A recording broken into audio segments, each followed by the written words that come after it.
पुनमकपो लोयलम public library वांगजिंगी माइकैदगी खुरुमजरी पाबिनब मसिंग वाटपा सगतपिनब वाटपा लोइनना इबिनब मसिंग वाटपा Manipur की Jiribam district यावना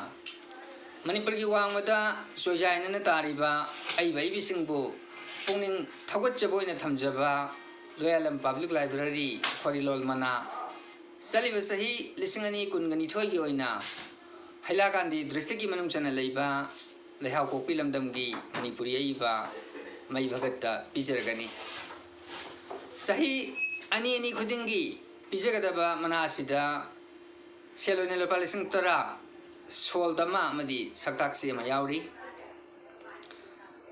Manipuri साहित्य तानिंग दे बसंतगी मपाव लिसिंग अनि तरुक वाथोक लिसिंग अनि तरागा मरी कावंगम